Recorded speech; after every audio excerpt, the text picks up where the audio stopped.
Ante el avance de las columnas guerrilleras de Fidel Castro, el dictador Fulgencio Batista huye de Cuba. La revolución triunfa en el país y en medio de los fusilamientos y hostilidades a los opositores, un grupo comienza a salir de la isla, lo que más tarde se convertiría en el exilio cubano en Estados Unidos, donde, según algunas estimaciones, acabarían llegando más de 1 millón de personas. En esa etapa todavía existían los vuelos con permisos oficiales de La Habana a Miami.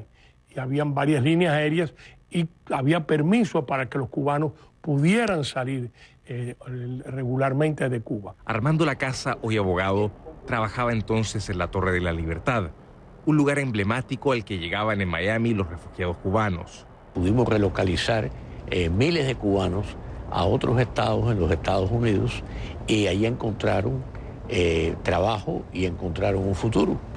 Muchos después, pasando los años, volvieron a Miami y regresaron acá.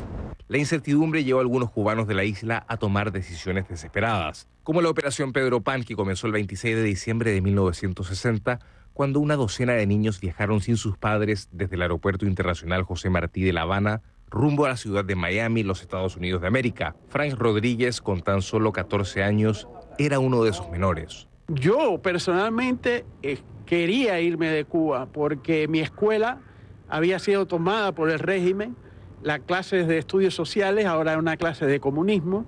La salida de más de 14.000 menores tiene su inicio cuando uno de los padres que estaban activos en la oposición a Castro se empeñaron en sacar a sus hijos menores de edad del país. La Iglesia Católica se hizo cargo de la operación. Miami entonces era una ciudad pequeña que apenas vivía del turismo. Mi padre era ingeniero agrónomo y ahora aquí trabajaba en un supermercado.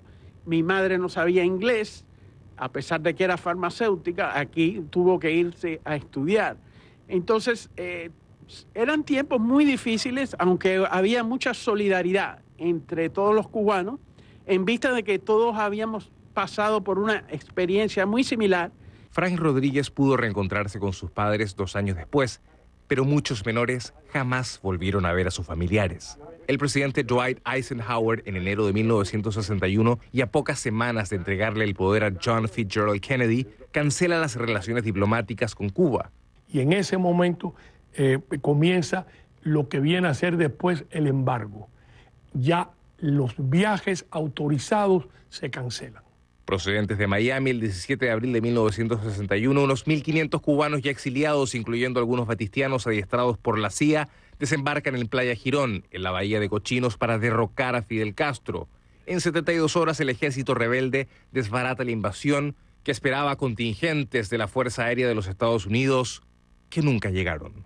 Fidel Castro gana la batalla de Bahía de Cochinos y le da a la Revolución Cubana su primera gran victoria sobre Washington. El 3 de febrero de 1962 el presidente Kennedy ordena el embargo económico y financiero contra la isla y en octubre de ese año comienza la crisis por la instalación de misiles nucleares soviéticos en la isla que serían retirados más tarde ante la inminencia de una guerra nuclear entre la Unión Soviética y Estados Unidos. Después de Bahía de Cochinos, él percibe un Kennedy débil, un líder débil, y él piensa que poniendo cohetes en Cuba, él puede balancear la diferencia que había del poder de los norteamericanos 10-1 en armas nucleares sobre Rusia. Mientras tanto, las olas migratorias en los años 60 traían más y más cubanos a Miami. Los que vinieron aquí en los años 60, 61, 62, no vinieron buscando el sueño americano. El sueño americano lo tenían en Cuba. Ellos vinieron buscando libertad y seguridad. En 1965, los llamados vuelos de la libertad que unían Varadero y Miami como parte del acuerdo migratorio que fraguó con La Habana el presidente Lyndon Johnson, seguían incrementando el éxodo de cubanos en Miami. Pueden haber inmigrado en ese momento más de 200.000 cubanos y ese es el primer éxodo de esos primeros años que forma lo que es hoy el exilio histórico. Tras el éxodo de Camarioca autorizado en 1965 por Fidel Castro, 3.000 personas salen de la isla. Un año después, el gobierno de Johnson aprueba la ley de ajuste cubano que permite a los ciudadanos de ese país que pisan territorio estadounidense hacerse residentes después de 1 año y 1 día.